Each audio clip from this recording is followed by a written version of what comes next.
আমার ৫৬ বছর বয়স। আমি কোনোদিনও স্বাধীনতা দিবসের এই ১২টার সময় এরকম উন্মাদনা দেখিনি। আজকে তুমুল ঝড় বৃষ্টি হলেও লোকে এখানে দাঁড়িয়ে থাকবে। আজকে রাতটা মূলত নারীদের রাত। তারা আজকে এই রাত দখল করতে নেমেছেন। এটি একটি প্রতীকী রাত বলা যেতে পারে। শহর কলকাতা গোটা দেশের মধ্যে ওয়ান অফ দ্য সেফেস্ট সিটিজ বলে পরিচিত। না, আমার মনে হয় না এটা এক রাতের আন্দোলন। আমার মনে হয় না এটা এক রাতের আন্দোলন। তার কারণ হচ্ছে ৭৭ বছরের স্বাধীনতাতে আমরা কোনো নারী স্বাধীনতা অর্জন করতে পারিনি। তাদের প্রপার সম্মানটা পান, তাদের মানুষ হিসেবে সম্মানটা পান। এই অসাধারণ একটি আহ্বানে কিন্তু দুর্ভাগ্যজনক আহ্বানে ইটস আ ফ্যাক্ট যে আমরা সত্যি দোষী। আমরা বহুদিন ধরে বহু জিনিস চেপে রেখে স্বাভাবিক করে চলেছি। শুধু তাকে কেন বাঁচানোর চেষ্টা হচ্ছে? কেন তাকে এই মুহূর্তে পদত্যাগ করে তার বিরুদ্ধে কড়া স্টেপ নেওয়া হচ্ছে না? কি লুকোচ্ছেন উনি? কারণ নিরাপত্তা বাড়ানো দরকার। একটা হাসপাতালে যেখানে আমরা সব থেকে ভালনারেবল মুহূর্তে আসি, সেখানে যারা আমাদের প্রাণ বাঁচান তার উপর এরকম একটা বীভৎস ঘটনা ঘটেছে।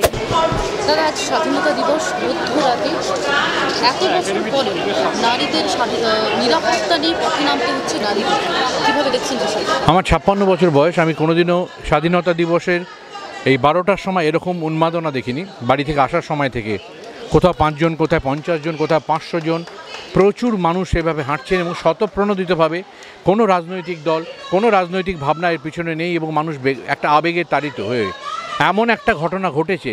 সেই ঘটনাটা এমন নয় যে আমাদের এই প্রথম আশ্চর্য হয়ে দেখছি, যুগে যুগে এরকম ঘটনা ঘটে চলেছে এবং মানুষ কিছু করে না।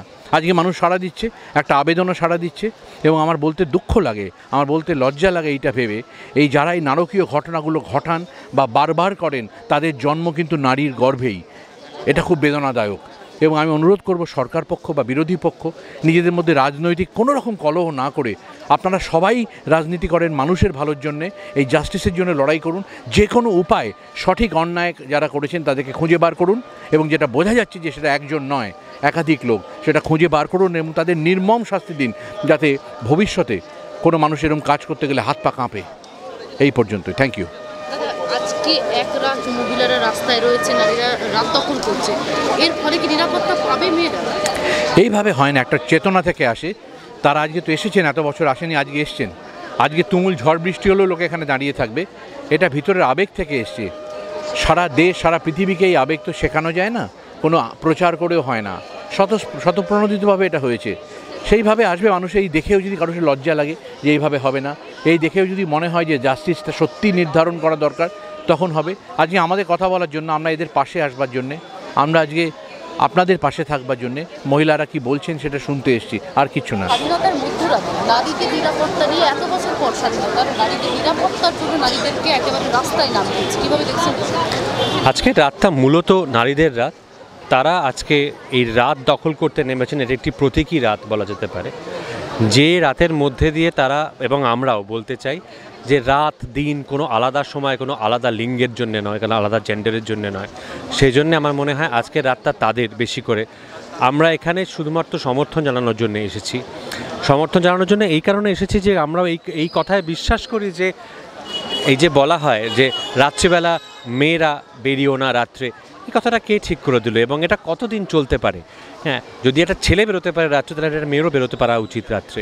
সেই জায়গা থেকে এটা কোনো রাজনৈতিক দলের বিপক্ষে পক্ষে কিচ্ছু নয়। এটা কোনো আমরা ওরা ন্যারেটিভের মধ্যে যেন আমরা না ঢুকি।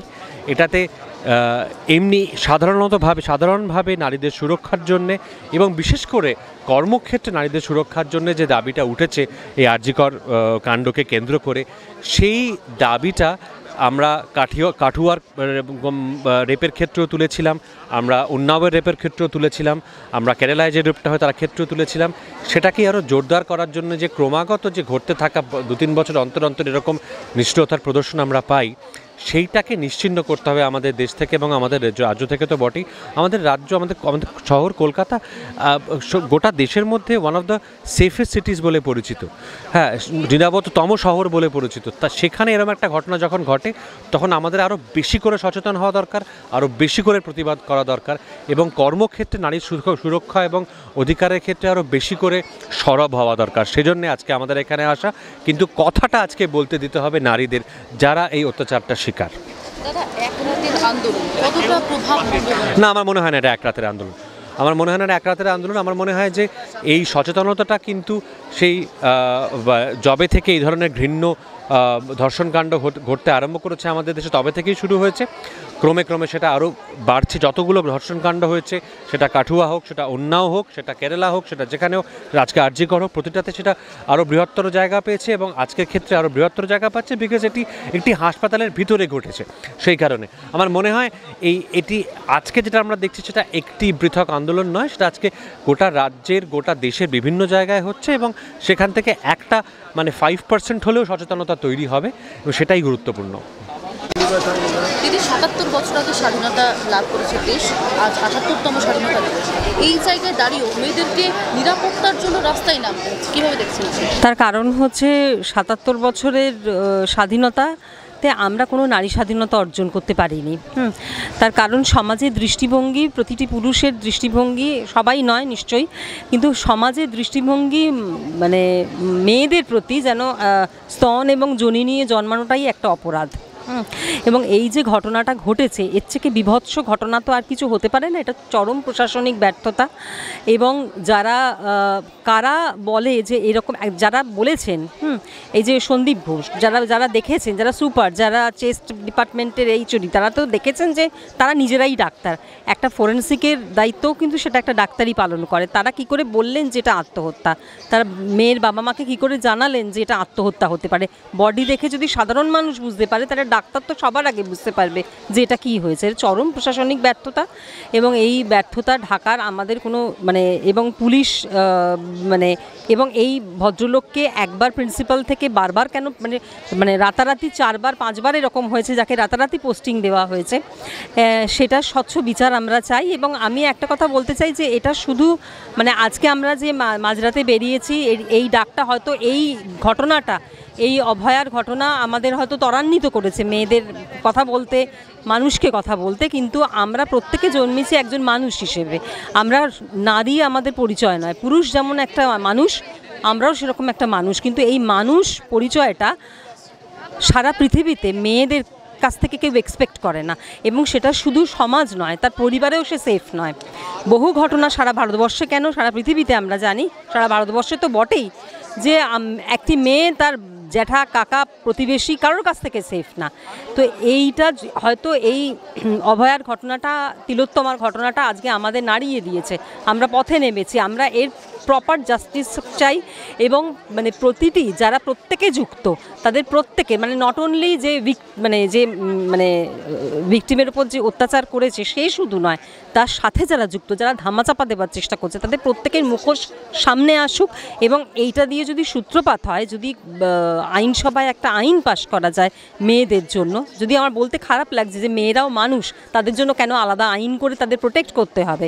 কেন প্রত্যেক সময় তাদের বলতে হবে রাত্রিবেলা বেরোনোর সময় দুটো ছেলে সঙ্গে যেন তার সঙ্গে যায়?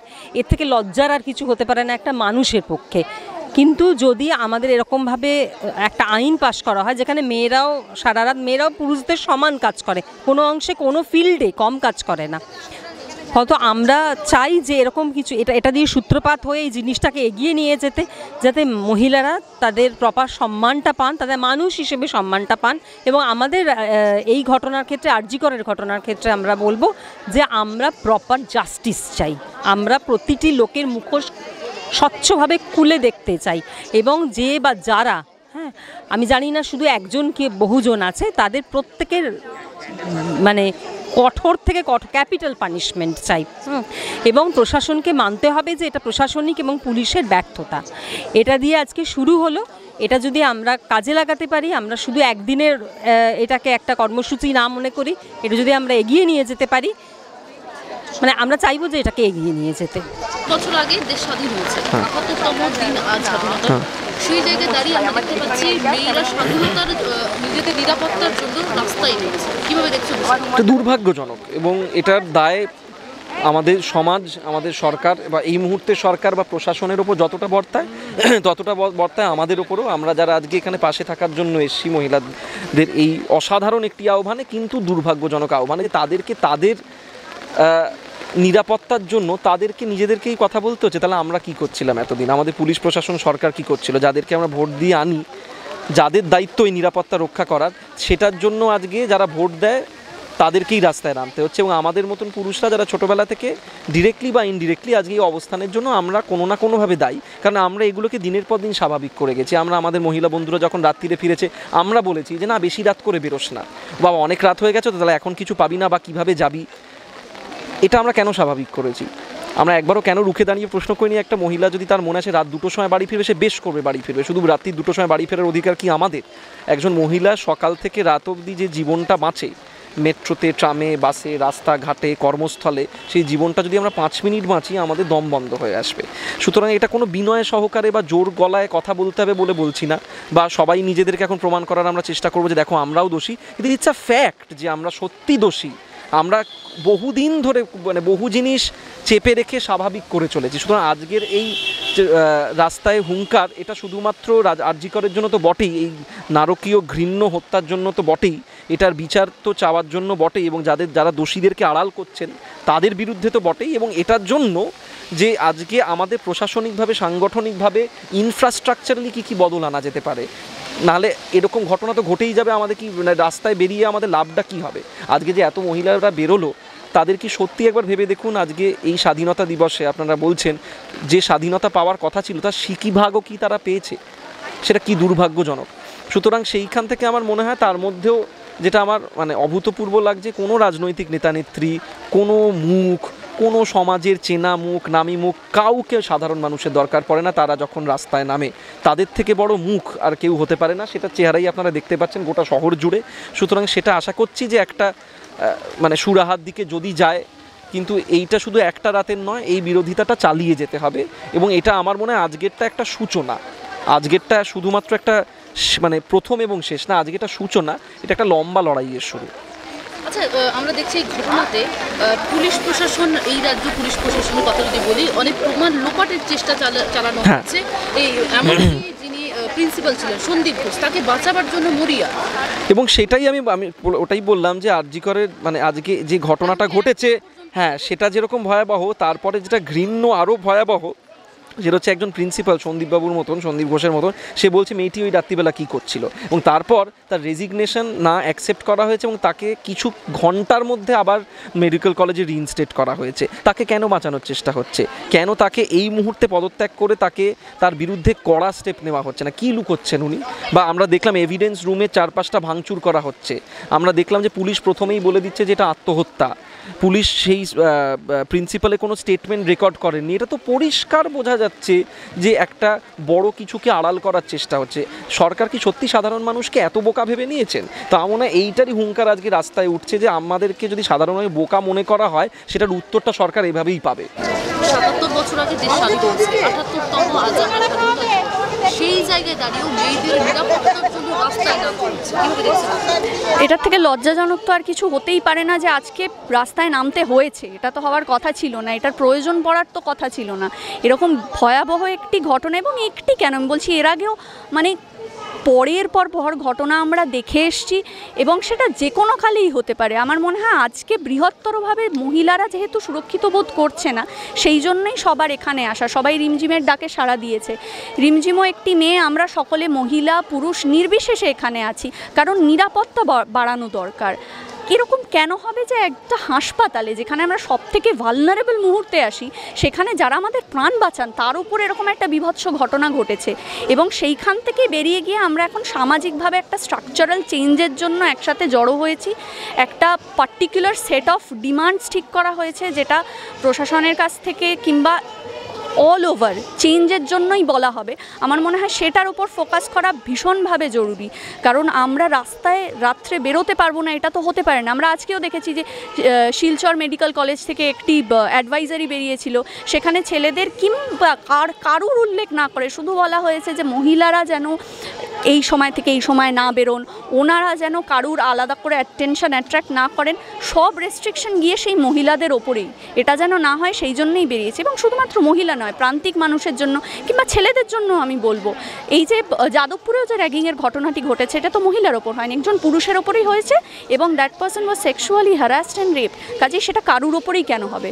আপাতমস্তক একটা সোসাইটিতে সুরক্ষার জন্যই আমরা আজকে বেরিয়েছি, এবং আমাদের দাবি এটাই যে আমাদের নিরাপত্তা চাই, এবং যা যা ডিমান্ড সেগুলোকে যেন পূর্ণ করা হয়। Thank you.